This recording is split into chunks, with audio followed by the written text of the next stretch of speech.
What if I told you there was once a child born into slavery in 1862 Mississippi who was declared dead, buried, and somehow came back? Tonight, we uncover one of the most chilling and baffling stories in American history. The miracle slave boy, the survival that challenged every law of nature. This isn't a tale of fiction. It's based on documented plantation journals, doctors' notes, and testimonies that were hidden for over a century. Before we begin, tell me in the comments, where are you watching from? And if you love true historical horrors and real-life mysteries, make sure to subscribe right now. It takes countless hours of deep research to bring these lost, forbidden stories back to life, and your support keeps the truth alive. It began on a cold spring night in 1862, deep in the heart of a Mississippi plantation, surrounded by swamplands and whispering pine. The war had already begun tearing the country apart, and yet, for those enslaved in the South, nothing had changed, except that fear hung heavier in the air. In one of the small wooden cabins behind the fields, a young enslaved woman named Eliza went into labor. Her cries carried through the humid night, muffled by the rustling of the trees and the soft hum of insects. She was only 16, weak from months of malnutrition and fieldwork, and those who helped her, older slave women who had delivered countless children in silence, already feared the worst. The overseer didn't care for delays. He ordered that the birth be quick, clean, and quiet. The master's wife from the big house had sent down a single candle and a dirty sheet, nothing more. In that dim light, the midwife worked with trembling hands, whispering prayers half to God, half to the spirits their ancestors once called upon. The baby came just before dawn, small, pale, and still. No cry, no movement, no breath. The room fell silent except for Eliza's weak sobbing. The midwife pressed her ear to the infant's chest, waited, then shook her head. "He gone," she whispered. The women around her bowed their heads, their hearts breaking not only for the child, but for the mother who would have to return to the fields within days, carrying a grief she could never speak aloud. They wrapped the body in a scrap of linen, the same cloth that had once been part of a corn sack, and laid him in a wooden box hastily nailed together from old planks. There would be no preacher, no prayer from the master, no name given, only the whisper of a few words the midwife dared to say under her breath, a plea for mercy from a God who seemed not to listen. The box was carried out to the edge of the woods, where the earth was soft and easy to dig. By the time the sun rose, the baby was buried, and the plantation returned to its routine of work and cruelty, as if nothing had happened. But something didn't sit right with the midwife. Her name was Hester, and she had seen death before. She knew the color of it, the feel of it, the weight of it. Yet when she had touched that baby's skin, something had felt wrong. Too warm, too alive. She told no one, afraid the master would accuse her of witchcraft if she spoke of what she felt. That night she couldn't sleep. The sound of the wind through the pines felt different, like whispers too close to her ear. Around midnight a faint cry broke through the air, weak, distant, but real. It sounded like a baby. Hester froze. She thought she was losing her mind. But when she stepped outside her cabin, other slaves were already awake, looking toward the woods, their faces pale in the moonlight. They had heard it too. The sound came again, soft, short, then gone. The dogs began to bark. Somewhere up in the big house a lantern flickered on. The overseer came out shouting, ordering everyone back inside, calling it nonsense.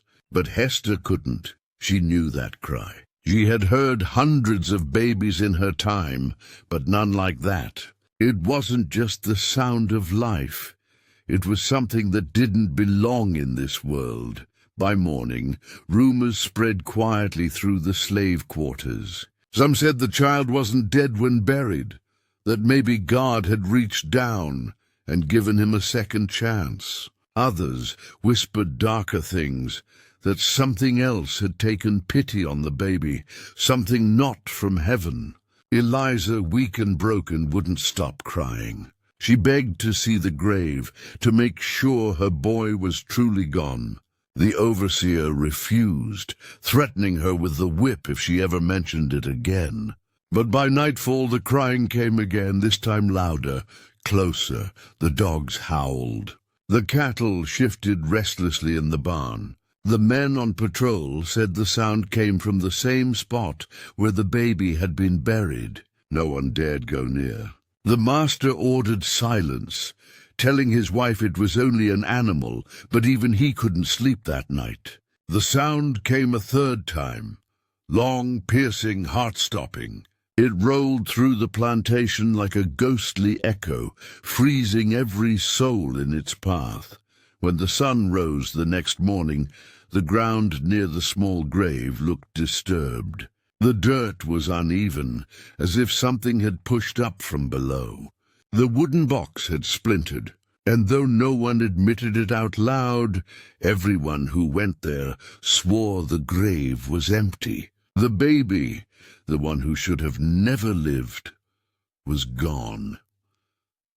That was the day the plantation changed forever. No one spoke of it openly, but fear took root in every heart.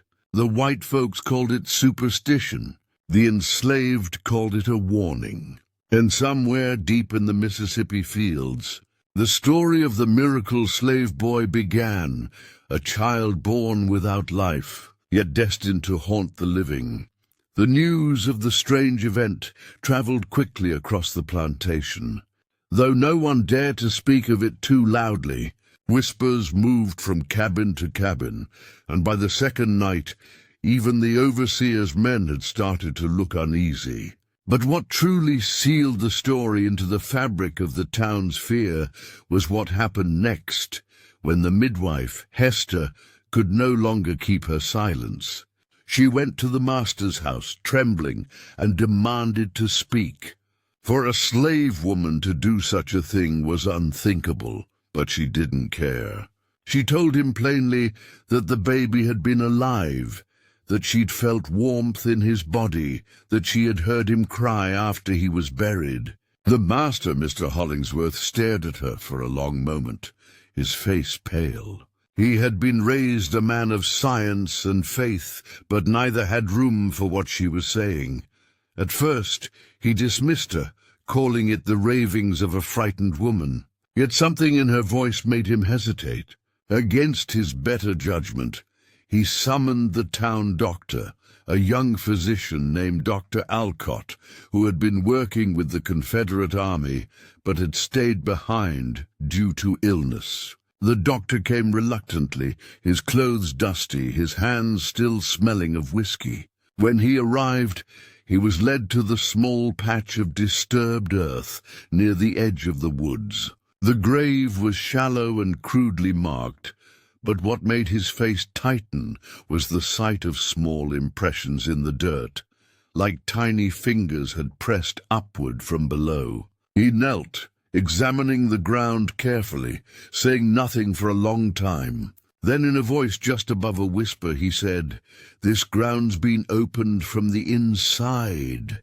The master's wife gasped, clutching her cross. The overseer cursed and told everyone to go back to work, but the doctor wasn't finished. He ordered the grave reopened.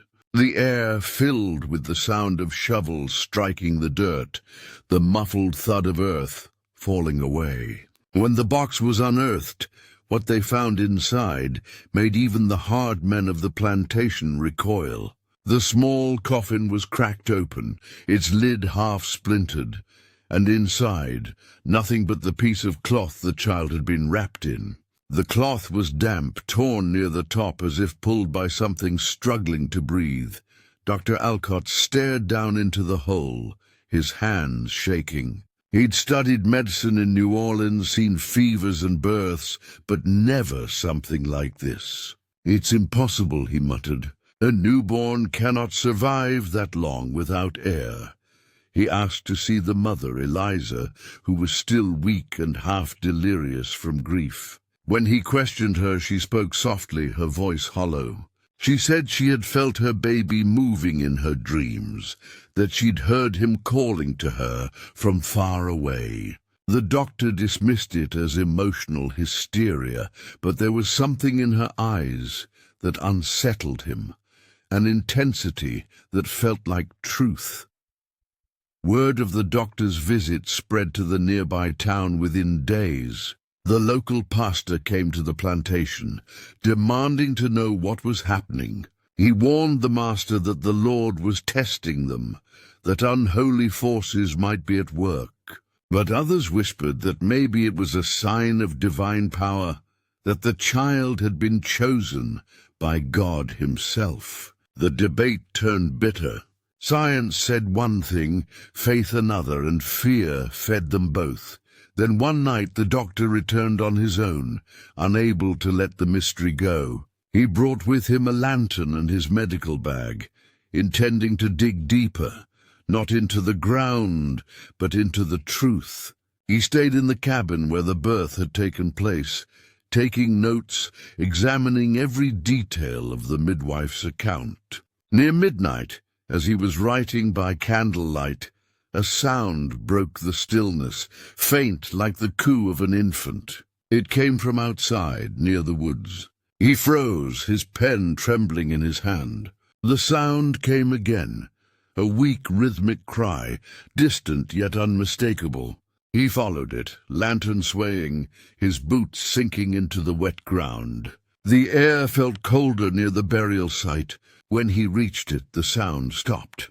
The night fell silent, except for the beating of his own heart. He lifted the lantern higher, and for a split second he saw something move at the edge of the light, a small shadow, quick and low to the ground, vanishing into the darkness. He stumbled backward, breathing hard. When he returned to the cabin, he wrote down a single line in his notes. The child was seen alive. I can no longer deny it. By morning that page was gone from his journal. The master claimed he had burned it, calling it blasphemy. But the midwife remembered every word. She swore under oath years later that the doctor had confessed to her before leaving, that he didn't believe the child's survival was a miracle of God, but a violation of nature itself. No body should come back after life's left it, he had said. Something else must have gone in when the soul went out. From that day forward, the plantation lived in uneasy silence. The doctor left Mississippi soon after, never to return, and the Hollingsworth family forbade anyone from speaking of the event again. But those who were there never forgot the image of that open grave, the missing body, and the doctor's haunted face became legend, a tale passed down in whispers as proof that even in a world ruled by men, there were still mysteries no one could command or explain. Days turned into weeks after the baby's mysterious disappearance. Yet no one could forget what had happened on that Mississippi plantation. The air itself felt heavier, as if something unseen lingered in the soil where the child had once been buried. The slaves whispered that the baby was still out there, breathing, watching, waiting. Some said he was being protected by spirits who had taken pity on him, while others feared something darker, that death itself had been cheated. And now it was coming back to collect what it was owed. One humid afternoon, the overseer sent a few of the men to the far fields near the bayou to clear the brush. The land there was thick and wild, where snakes slithered and mosquitoes swarmed like smoke. One of the men, a quiet worker named Josiah, heard what he swore was the sound of a baby crying. He froze, thinking his mind was playing tricks on him.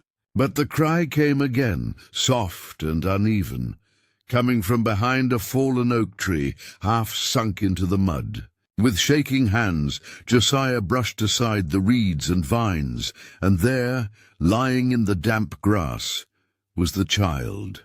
The same baby they had buried days before. He was breathing.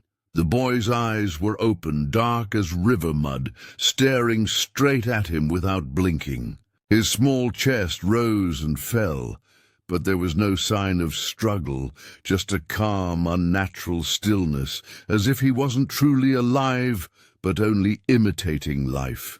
Josiah stumbled backward, terrified, and ran to the others shouting that the grave baby had come back.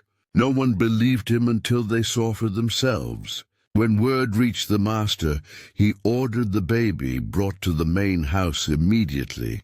When the boy was laid on the kitchen table, the master's wife nearly fainted. The child was pale, cold to the touch, yet breathing.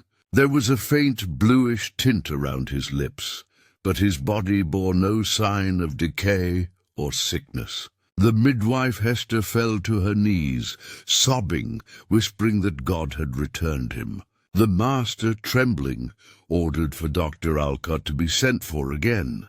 When the doctor arrived and examined the boy, he grew pale as chalk. "This is not possible," he muttered. "He was dead. I saw the grave." He checked the baby's pulse, slow, steady. He pricked his skin with a pin. No reaction. The heart beat faintly. But the body did not respond like any living child should. The doctor sat back, drenched in sweat, and whispered to the master that this was an unnatural preservation, something he could not explain through medicine or faith. "If this is life," he said softly, "it's borrowed." That night the master ordered the baby placed in one of the spare rooms of the big house. The mistress refused to let the child near her own family, so he was left alone in a small cradle with a candle burning beside him. The house servants were too afraid to go near after sunset. They said they heard sounds, not just crying but something else, something like whispering that came from the cradle when no one was near. The flicker of the candlelight would dim, and sometimes the room would smell faintly of earth, like a freshly dug grave. On the third night, Eliza, the baby's mother, broke into the big house to see her son. The guards tried to stop her, but she fought them like a woman possessed. When she finally reached the room, she froze at the door. The child was lying still, his eyes wide open, staring at the ceiling. She rushed forward sobbing and scooped him into her arms. He was cold, but when she whispered his name, a name she had never dared to speak before, he turned his head and looked at her. For the first time since that cursed night, a sound came from his lips, a soft gurgling sigh that made her heart stop. But joy quickly turned to dread. The candlelight flickered violently, casting strange shadows on the walls. The baby's eyes rolled back, and a low moan filled the room. Not a baby's cry, but something deeper, older, almost human, and yet not. The flame went out completely, plunging the room into darkness. When the master burst in moments later with a lantern, Eliza was sitting on the floor, rocking back and forth, whispering prayers, her eyes empty. The baby was silent again, breathing slow as if nothing had happened. After that night, things began to change around the plantation. Cows were found dead in the field, with no marks on their bodies. The dogs refused to go near the big house. The servants said they saw small footprints in the mud near the well, barefoot, tiny, leading nowhere. And each night, just before dawn, a faint wail could be heard, echoing through the trees. The doctor, driven by a mix of fear and fascination, began keeping secret notes about the boy. He described how the child never aged, never cried for food, never slept for long. His pulse was weak but constant. "He exists," the doctor wrote, "but does not live." He became obsessed, visiting at all hours, studying the boy's every move. But each time he tried to measure or test something, strange things would happen. His instruments would break, candles would snuff out, and once he swore he felt a small hand grip his wrist with a strength no infant should possess. Eventually, the doctor began to believe what the slaves had whispered from the start, that whatever had returned from that grave was not the same soul that had been laid there. He begged the master to end it, to return the child to the earth, but the master refused, fearing both the wrath of God and the scandal it would bring if word got out. So the boy remained in that room, breathing, watching, waiting. His presence hung over the house like a sickness. The baby who should have died, who had been buried and somehow brought back, became the living curse of the plantation. And though the world outside continued to burn in the Civil War, for those trapped within the Hollingsworth land, the true battle was with something far colder and far older, the question of whether the child had survived by miracle, or by something that should never have been allowed to rise again. The plantation began to rot from the inside out after the child's return. It wasn't sudden, it was slow, creeping, and impossible to ignore. At first, the masters and the doctor tried to pretend nothing had changed, but everyone could feel it. The air grew thick, heavy with unease, and even the birds stopped singing near the fields where the boy had first been buried. It was as though nature itself recoiled from whatever force had disturbed it. The slaves whispered prayers under their breath, and at night none dared to leave their cabins. They all knew what the others were thinking, but were too afraid to say it aloud. The baby's survival had brought something unnatural into their world. The first death came a week after the child's return. One of the young housemaids, a girl named Ruth, had been ordered to bring milk to the room where the baby lay. She was nervous, but refusing would have meant punishment, so she went. When she didn't return after several minutes, another servant went to look for her. They found her collapsed beside the cradle, eyes wide open, her skin pale as bone. The milk jug lay shattered beside her, and her lips were frozen in a silent scream. The doctor examined her and found no wounds, no illness, no explanation. Her heart had simply stopped. That same night, the master's wife woke to find her candlelight flickering wildly. She swore she heard soft breathing in the corner of her room, a slow, rhythmic sound, like a child asleep. But when she turned toward it, nothing was there. The next morning, she demanded that the baby be taken out of the house. Her husband refused, insisting that the boy is proof of a miracle, not a curse.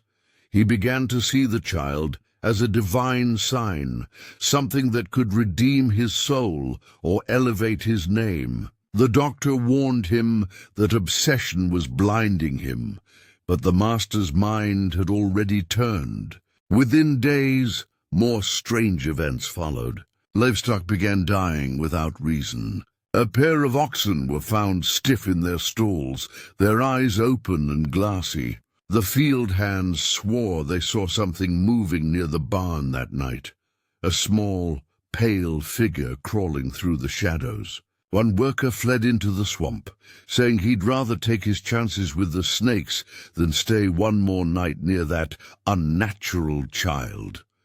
The master ordered anyone spreading slave superstition to be whipped.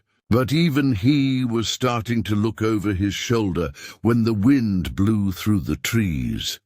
Eliza, the boy's mother, grew weaker with every passing day. She would sit outside her cabin, staring toward the big house with blank eyes, whispering her son's name over and over again. The other women begged her to stop, afraid she was calling something she shouldn't, but she wouldn't listen. "He still needs me," she would murmur. "He's cold. He's hungry."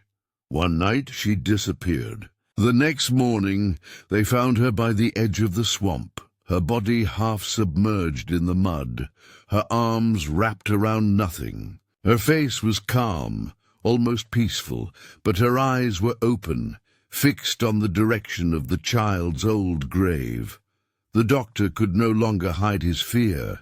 He wrote in his journal that the boy seemed to carry a presence, something invisible but powerful enough to affect everyone who came near. He noticed that the temperature around the cradle was always colder than the rest of the room, even with a fire burning. The child never cried, never made a sound, just watched unblinking, as if waiting for something. The doctor began to believe that the child's existence had upset the balance between life and death, and that nature was beginning to reclaim its debt through those around him. When the preacher came from town to perform a blessing, the entire plantation gathered.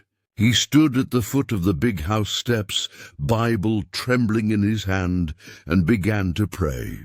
As his words filled the air, the baby, silent for days, suddenly began to wail. The sound was not the cry of a normal infant.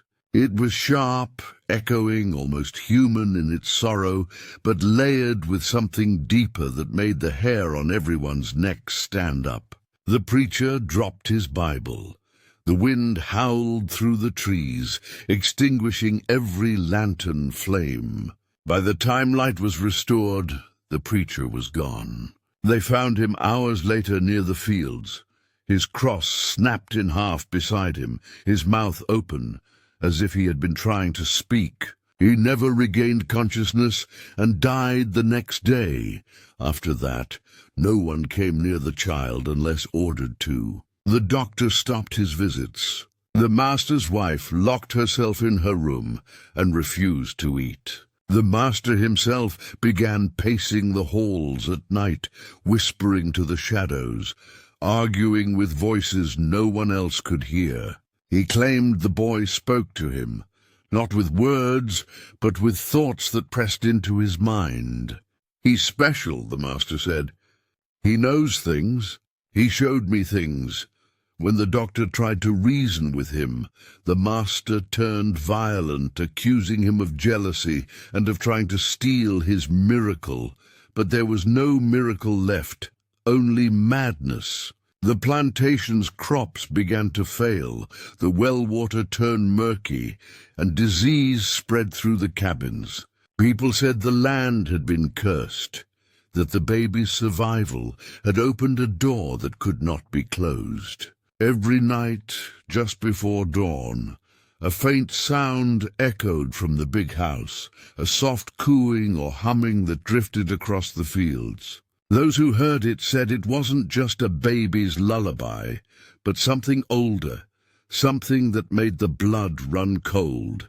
And then, one night, the sound stopped. The air was still, too still. When morning came, the cradle was found empty again, the sheets undisturbed, the candle burned down to its base. The master was missing. The doctor left without a word.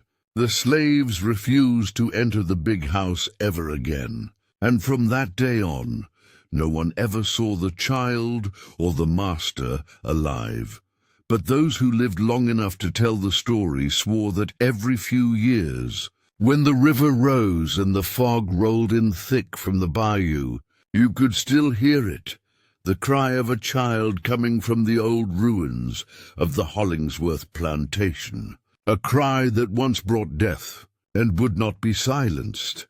After the night the cradle was found empty, everything on the Hollingsworth plantation seemed to collapse. The house stood silent and hollow, the fields overgrown and lifeless, and the few people who remained refused to speak of what had happened. The master was gone, vanished without a trace. Some said he ran off into the woods in madness.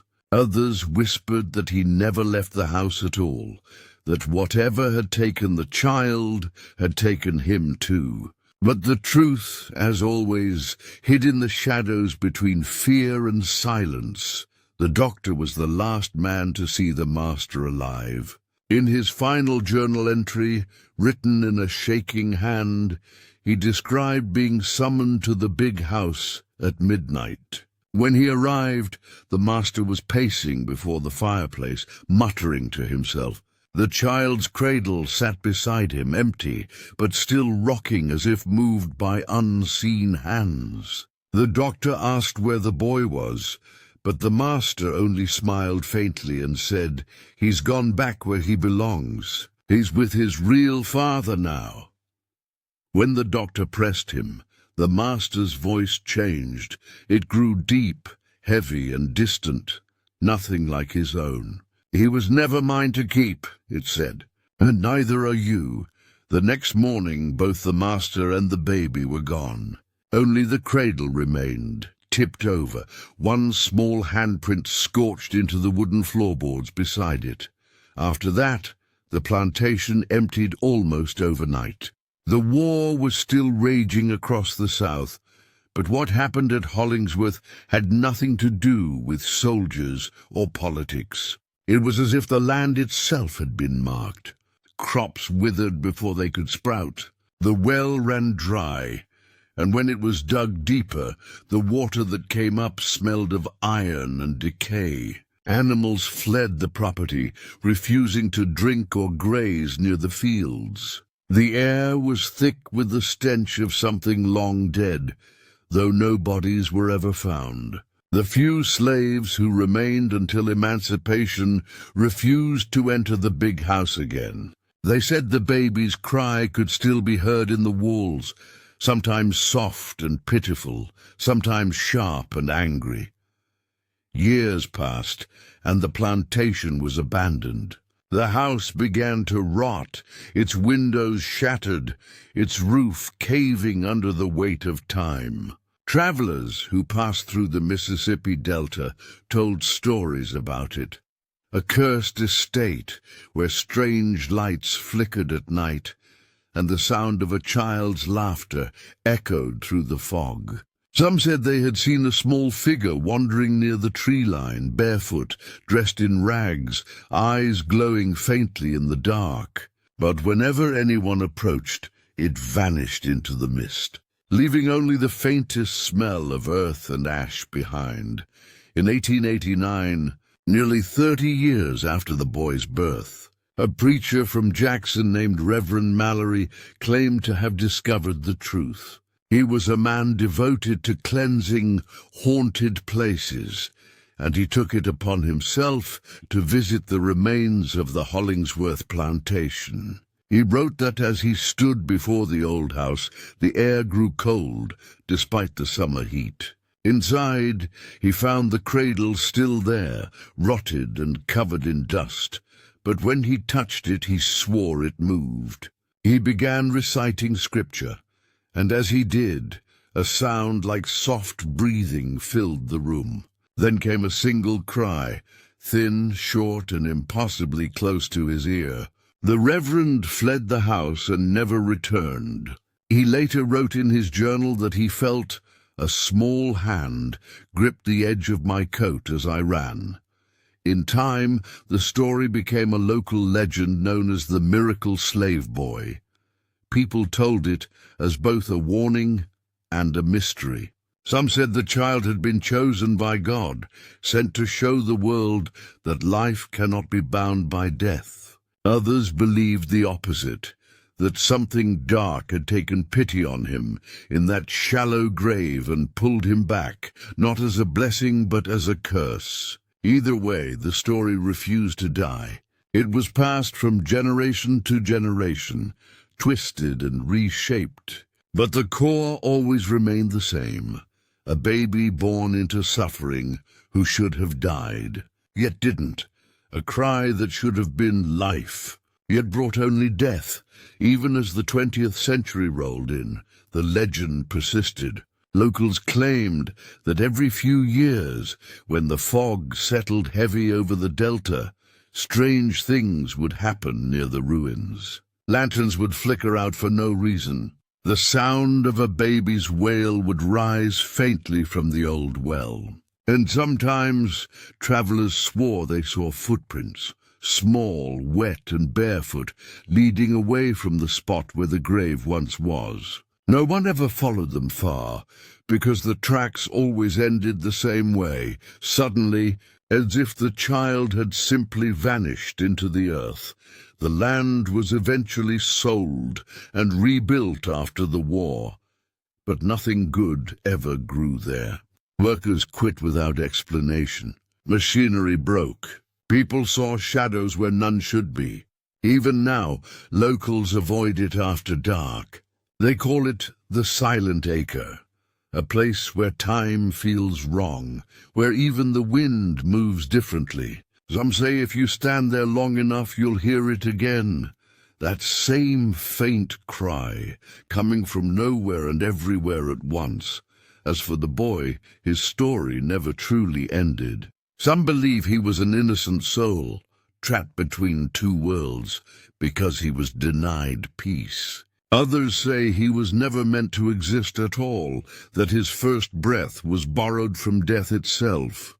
Whatever he was, the traces of his presence remain, and those who have walked that land will tell you sometimes, when the moon is low and the fog curls thick over the fields, you can hear the sound of tiny footsteps in the dirt, and then a single distant cry that fades into the night, reminding anyone who listens that some miracles are never meant to be. In the years following the boy's impossible survival, the Hollingsworth plantation became a place of quiet dread. Nothing there was ever the same again. The once bustling fields grew eerily still, and the air seemed thicker, heavier, as if the land itself had absorbed the unnatural energy of that one miraculous, horrifying night. Those who lived on the plantation began to notice strange things surrounding the child. Animals avoided him. Even the most loyal dogs refused to go near his crib. Chickens that wandered too close to the porch where he was laid out for air would suddenly drop dead, their bodies limp and eyes clouded. At first, people whispered that it was coincidence, but as the pattern continued, it became impossible to ignore. The boy, named Samuel by the master's wife, seemed to carry an aura that twisted everything around him. He didn't cry like other children. In fact, he almost never made a sound. His gaze, though, was haunting, clear and unwavering, far too knowing for an infant.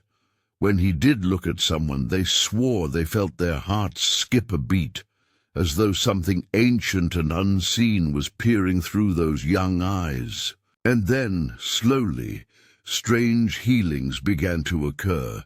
It started with the plantation's midwife, the same woman who had declared the child stillborn.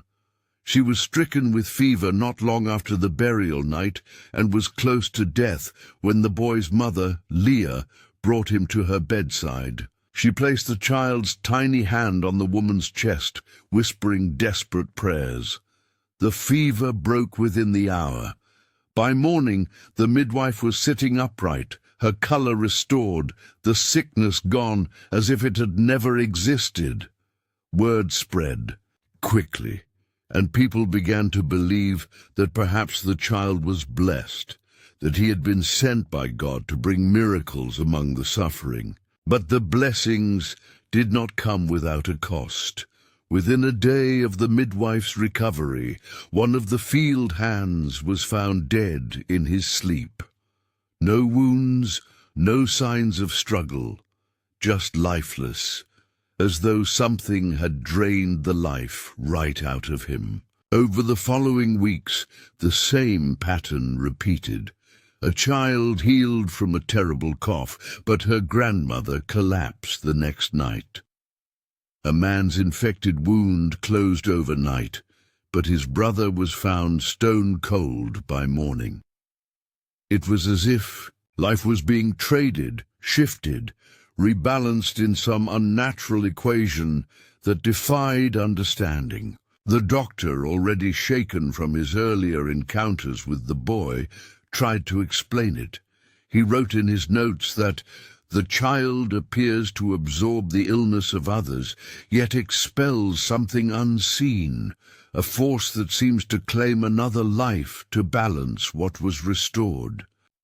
His words were later found burned into the corner of his medical journal, though he swore he had never touched a flame to it. He began keeping his distance from the child, convinced that whatever power resided within him was not divine, but something older, something that belonged neither to life nor death. The townspeople became divided. Some called Samuel a saint, others called him a curse. When the preacher arrived to bless the boy, he claimed the air in the room turned icy cold. The candle flames bent away from the cradle instead of toward it. As he placed the Bible on the boy's chest, the child opened his eyes and smiled. A faint, ghostly smile that made the preacher's voice falter. He left without finishing the prayer, trembling as he crossed himself again and again. Not long after, the master's wife, who had cared for the boy as her own, fell ill.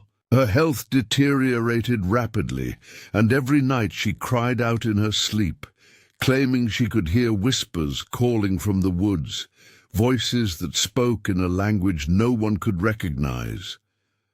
On the final night of her life, the boy was found, sitting silently beside her bed, his small hand resting on hers. Her expression was peaceful, almost relieved, but her skin was cold and pale. Samuel was breathing steadily, his cheeks flushed with color, as though he had drawn something from her in exchange for his calm. That moment shattered whatever hope the plantation workers had left. They began refusing to stay after dark. Even the most faithful servants, those who believed in miracles, admitted that there was something wrong in that child's presence. Leah, the boy's mother, tried to leave with him in the dead of night, but each attempt failed. Once the river rose without warning, flooding the only crossing road. Another night their horse refused to move, standing still no matter how hard it was whipped. It was as if the land itself would not let him go. By the winter of 1863, nearly, half the people who had lived on the plantation were dead, either from sudden illness or unexplained accidents. The others fled, abandoning their quarters in silence. The plantation stood nearly empty except for Leah and her son. Those few who passed by swore they could see her at dusk, standing on the porch with the boy in her arms, staring into the forest. Sometimes they said he would reach out toward the trees, and the branches would sway, though there was no wind. When Union soldiers passed through Mississippi near the end of the war, they found the Hollingsworth property deserted. The records show that they discovered signs of a fire in the main house, though there was no evidence of how it began. Among the ashes, they found two things untouched by flame: a small wooden cradle and a single white cloth, perfectly clean, folded at its center. There were no remains of Leah or her son. For years afterward, strange reports came from travelers along the Delta roads. People spoke of seeing a barefoot boy walking by the riverbanks at night, his clothes tattered, but his face ageless. They said he looked at them with eyes that didn't belong to a child, eyes that made their blood run cold. Some fell sick after seeing him, others recovered from illness overnight. No one could explain it, and no one wanted to. It was as if Samuel carried with him both life and death in equal measure, a balance that could never be broken, only shifted. His cry had brought death once, his touch could bring life again, and every act of healing left a shadow somewhere else. He was a child born of tragedy and something far older than man's understanding, a miracle that should have never existed, and a curse that refused to die. By the spring of 1864, whispers of the boy's unnatural powers had spread far beyond the Hollingsworth plantation.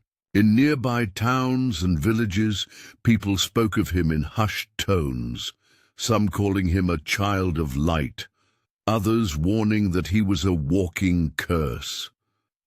Church congregations debated his existence, and local pastors traveled miles to offer their blessings, their exorcisms, or their curiosity. But among them was one man who could not ignore what he heard, Reverend Ezekiel Carr, a stern, deeply religious preacher who believed it was his divine duty to cleanse the land of evil. He was known for his unshakable faith, but also for his arrogance, a man who saw the devil in everything he did not understand. When he heard of the slave boy who had risen from death and left a trail of strange healings and silent deaths, he declared it an abomination before the Lord and swore he would set things right. Reverend Carr arrived at the abandoned plantation one blistering afternoon in July. The air was thick with the scent of decay and something else, something faintly metallic, like blood left too long in the sun. He was accompanied by two men from the nearby town, both armed with crosses, Bibles, and flasks of holy water. The house stood still and broken before them, its windows gaping like hollow eyes, its porch sagging under years of neglect. Yet, despite its ruin, Carr felt something alive within, a presence that seemed to pulse behind the rotting walls, steady and slow, like a second heartbeat. They entered the house, their boots sinking into dust that had lain untouched for years. Everything was as it had been left, the furniture draped in cobwebs, the air heavy with silence. In the center of what had once been the parlor sat the cradle, impossibly intact, its wood dark and smooth despite the passage of time. And in that cradle, wrapped in a tattered white cloth, sat the boy. He couldn't have been older than 4, though by the calendar he should have been nearly 3 years older. His eyes were open, wide and calm, watching them without fear. Reverend Carr's breath caught. "In the name of the Father," he began, his voice trembling. The boy blinked once and the air shifted, a low hum rising from nowhere. The men behind the Reverend froze. Carr continued louder this time. "In the name of the Son," but his words faltered as a chill swept through the room.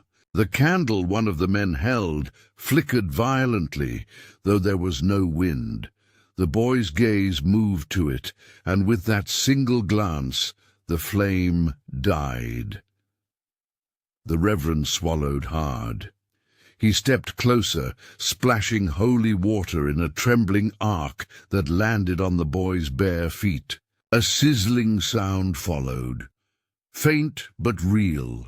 And yet instead of crying, the boy smiled, not the sweet, innocent smile of a child, but one that sent a cold shiver down Carr's spine.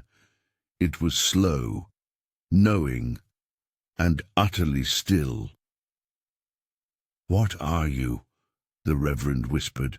The boy tilted his head slightly, and in that silence came a whisper that was not his voice, but seemed to echo through every wall of the house. A layered, distant sound, as though 100 voices spoke at once. Alive. The 2 men who had come with Carr fled the house in terror, but the Reverend stood his ground. He raised his Bible high and began to shout verses of cleansing, demanding that the evil spirit depart. The boy's eyes followed him unblinking, and the air grew colder with every word. The walls began to creak. The floorboards groaned beneath unseen weight, and outside, thunder rolled though the sky had been clear moments before. As Carr pressed forward, the boy's smile faded. He blinked once, and the world seemed to hold its breath. Then came a sound, soft at first, then deafening, a cry that pierced through every corner of the plantation. It wasn't human, nor was it the wail of an infant. It was a layered, trembling noise that seemed to vibrate inside the bones. The Reverend dropped to his knees, his hands clutching at his chest, as though the sound itself was crushing him from the inside. He gasped, his vision blurring, and through the haze he saw the boy standing now, though he hadn't seen him rise, staring down at him. In that moment, Carr saw something he would never forget. Behind the boy, for a split second, were figures, faint and shadowed, hundreds of them. Faces twisted in silent agony, their eyes hollow, their mouths open in eternal screams. And then they were gone. When the Reverend awoke, the boy was nowhere to be seen. The house was silent again, and the air smelled of smoke. He stumbled outside into the sunlight, coughing, his Bible clutched to his chest, the pages inside scorched black around the edges. His 2 companions found him hours later, wandering along the riverbank, eyes wide and vacant. When they asked what had happened, all he could whisper was, "He cannot be cleansed. He is the cleansing." The Reverend returned to his church, a broken man. He refused to speak of what he saw, though his hair had turned white almost overnight.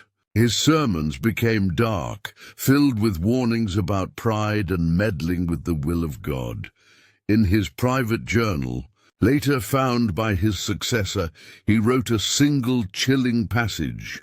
"The boy's cry is not of pain. It is of remembrance. Each soul that crosses his path feeds it. I believe he carries the weight of every death that once touched that cursed land." From that day on, the plantation was left untouched. Locals who passed by claimed that on stormy nights, when lightning split the sky, you could hear it again, that same sound Reverend Carr described, a strange, echoing cry that seemed to come from beneath the earth itself. And sometimes just before it began, people said they saw a small figure standing by the window of the ruined house, watching, waiting, silent, until the thunder answered. Whatever the preacher had tried to drive out that day did not leave. If anything, it grew stronger, because what he failed to understand was that the boy was not the vessel of darkness. He was the bridge between it and the world. And no amount of scripture could silence something born from the space between life and death. The cry that brought death once again echoed across Mississippi, soft, distant, and eternal, reminding all who heard it that some miracles were never meant to be touched. As the years dragged on, the story of the boy became something no one dared to tell aloud. The surviving plantation workers had fled. The master's family line ended in ruin, and even the churchman who once swore to cleanse the land avoided the topic entirely. Yet the memory of him, of that silent child whose cry brought death and whose touch could heal, lingered like a ghost over the Mississippi Delta. People said the ground itself remembered him. The soil where he had been buried was darker than the rest, softer, as if it had never dried. Nothing grew there, and animals refused to cross it. Those who did, a stray dog, a wandering deer, were found later stiff and cold, their eyes open wide in terror. The nearby townspeople decided that enough was enough. Rumors had spread that the boy was still seen near the plantation, appearing as a small, barefoot child, wandering the roads at dusk. He never spoke, never approached, but his presence was said to bring strange misfortune. Lamps went out, crops rotted, and children fell sick after those sightings. No one wanted to believe it, yet every new story made it harder to deny. So the townsfolk gathered in secret one night in 1865, their faces lit only by the trembling light of lanterns. Among them were farmers, freedmen, and even a few soldiers passing through after the war. They decided that whatever lived on that land, whether spirit or flesh, had to be destroyed. At midnight they marched to the old plantation, armed with torches, shovels, and a Bible worn thin from use. The house loomed before them, a black silhouette against the rising fog. The air was unnaturally still, the crickets and nightbirds silent. When they stepped onto the porch, the boards groaned beneath their feet, and a few men swore they heard faint breathing inside. But when they pushed open the door, the house was empty. Dust covered everything, the cradle gone, the rooms hollow. Only one thing stood out, a faint trail of tiny footprints leading across the floor, out the back door and into the woods. They followed the prints with torches raised high, moving deeper into the trees until they reached a clearing where the original grave had been. The earth there was disturbed again, soft and damp, though no one had touched it in years. The preacher among them began to pray aloud, his trembling voice breaking the silence. But as he did, a faint sound rose from the darkness. Not the cry of a child this time, but a low humming, almost like a lullaby. It came from nowhere and everywhere at once. The men froze. Then one of them shouted, pointing toward the edge of the clearing. There, standing among the trees, was the boy. He looked no older than 5 or 6, though decades had passed. His skin was pale, his clothes tattered, and his eyes, those unearthly, steady eyes, reflected the torchlight like glass. He stood perfectly still, head tilted slightly, watching them. The preacher stepped forward, clutching his cross, calling out, "In the name of the Almighty, show what you are." The boy didn't move. Instead, the wind began to stir, soft at first, then stronger, whipping through the trees and scattering leaves like ashes. The torches flickered violently. The humming grew louder. One of the men shouted that it was just a ghost story, threw down his torch, and rushed forward to grab the child. But before he could reach him, the boy's expression changed. He blinked once, slowly, and the air exploded with a deafening sound, a shriek that wasn't human. The man dropped to his knees, clutching his head, screaming until he fell silent. When the others reached him, his face was frozen in a look of pure horror, eyes open but unseeing. The boy was gone. Panic broke out. The group scattered, stumbling through the woods, some dropping their torches, others praying or crying. The preacher stayed behind long enough to recite a final verse, his voice trembling, "Lord, deliver us from the child born of shadow." Then he, too, fled. By dawn, the clearing was empty, save for the body of the man who had fallen. His skin was cold, but his expression was calm now, almost peaceful. Around him, the ground was covered in small, barefoot prints that led nowhere, circling him again and again before fading into the soil. After that night, no one dared to return. The townsfolk decided to erase the place from their maps, to pretend the plantation had never existed. They told their children to stay away from that part of the woods, calling it the quiet ground. The preacher burned his Bible, saying he would never again speak of what he saw. But the silence didn't last. Weeks later, strange lights began to appear near the riverbanks, soft blue glows that moved like lanterns, though no one was there to carry them. Travelers claimed to hear a lullaby drifting through the fog, the same tune that had been heard in the clearing that night. And always just before dawn came a single cry, faint and distant, but filled with something that sounded almost like grief. It was then the town decided to bury the truth. They said the boy had been a miracle gone wrong, a story not meant to be told. They forbade anyone from speaking his name in church, warning that even the memory of him could draw his spirit near. Documents were hidden, journals destroyed, graves unmarked. For nearly a century, the story of the miracle slave boy vanished from records. But stories have a way of surviving where paper does not. By the turn of the 20th century, those who lived near the old plantation lands still spoke of strange happenings, babies born healthy after impossible complications, only for an elder to die suddenly the next day. Healers swore that when they prayed over the sick, they sometimes heard a soft cry echoing from the trees. One man who worked the fields there in 1908 claimed that he once saw a small figure watching him from the fog at sunrise. He didn't look evil, the man said.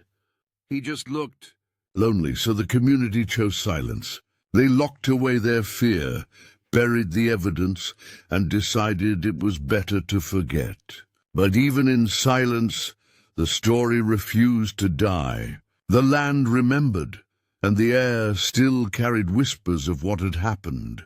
Because when something defies the natural laws of life and death, when it crosses that forbidden line, it never truly disappears. It waits, it watches, it lingers. And sometimes, on quiet Mississippi nights, those who walk too close to the river still swear they hear a child's soft, distant cry, followed by the sound of the wind shifting, as if something unseen is moving just behind them.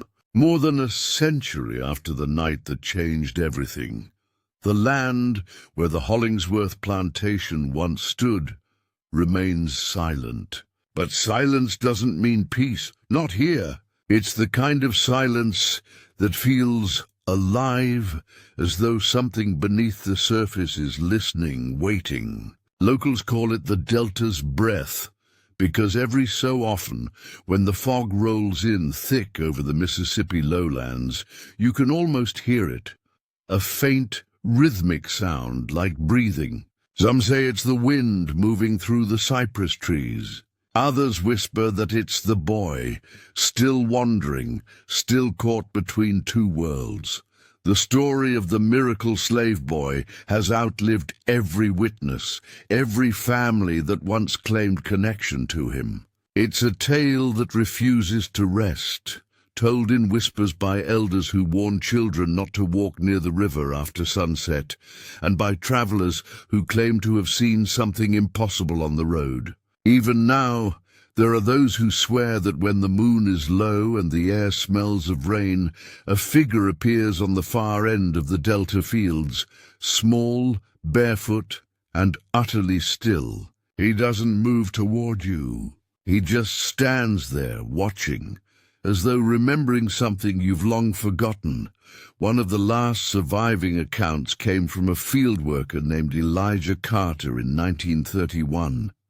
He was a quiet man, not prone to tall tales, but his story spread fast through the neighboring towns.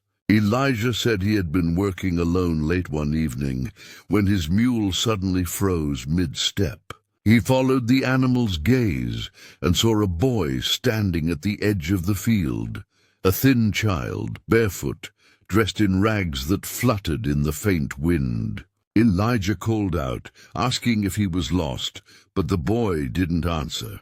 He just tilted his head slightly, and then, in the still air, Elijah heard something soft and fragile, like the cry of an infant. The sound came from everywhere at once. When Elijah blinked, the boy was gone. The next morning, Elijah found small footprints in the wet earth that led to the old well, and stopped there. He never worked that field again. Through the decades, stories like his continued to appear, too similar to ignore, too strange to believe. A fisherman saw the boy's reflection in the water when no one stood behind him. A family passing through on their way north stopped by the roadside after their car stalled. Their youngest daughter said a boy had been standing by her window, smiling but sad. When the engine restarted moments later, there were muddy handprints on the door, small, perfect, and cold to the touch. Even those who don't believe in ghosts find it hard to explain the patterns around that land. Radios lose signal near it, compasses spin without direction. Some nights, lights flicker across the fields, blue and pale, hovering in the distance before vanishing into the fog. Historians say the story of the miracle slave boy is just folklore born from grief and trauma, a metaphor for the unhealed wounds of slavery. But the people who live there know better. They don't go near the woods after dark. They don't mention his name aloud. Because in Mississippi, some names are doors, and some stories are still open. In 1964, a journalist from Jackson tried to write an article debunking the legend. He spent 2 nights camped near the old plantation site, recording notes about the area's history. On the second night, his journal entries grew erratic. He wrote that he heard footsteps circling his tent, light and slow, but when he looked, there was nothing there. The next line read, "The crying stops when I breathe." His final note was barely legible. "He's right outside." The man returned to the city the next morning, pale and trembling. He refused to publish the story and burned his notes. But a few lines survived in a letter to his editor. "It's not a ghost. It's something remembering itself." By the end of the century, the plantation grounds had been swallowed by the forest. The only way to find them was through a narrow dirt path known by locals as the Dead Mile. Few dared to walk it, especially at night, but those who did claimed the air changed there, colder, heavier, full of whispers. Hunters reported hearing faint laughter or the sound of a baby's cry carried on the wind.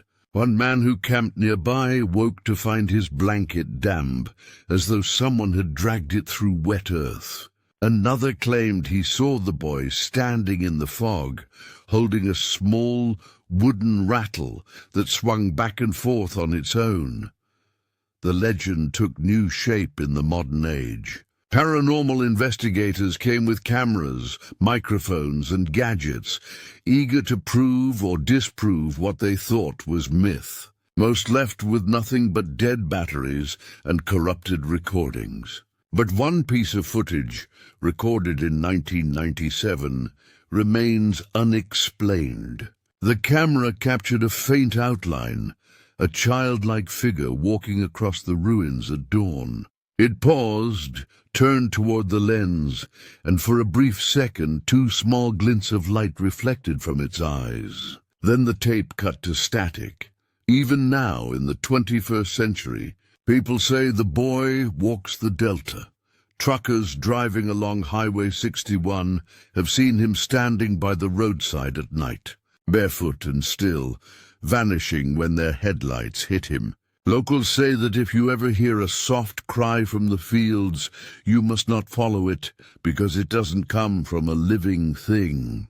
It's the sound of history that refuses to stay buried, a reminder of something unnatural that once broke through the veil between life and death. Some say he's looking for peace, that he roams the land, searching for the grave he was never meant to leave. Others believe he carries the memories of all those who suffered there, their pain bound to his soul. But there are darker whispers, that the boy never died, never aged, and never left. That he became something else entirely, something that watches, waiting for the moment when the living forget what he represents. Because when a story like his is forgotten, it starts to hunger. So, if you ever find yourself driving through the Mississippi Delta on a foggy night, and you hear a faint cry somewhere behind you, don't turn around. Don't stop the car. Just keep driving. Because some cries belong to the past, and some belong to what the past left behind. And somewhere out there, beneath the endless fog and the heavy silence of the fields, the boy still walks, the miracle that defied death, and the curse that time itself could never bury.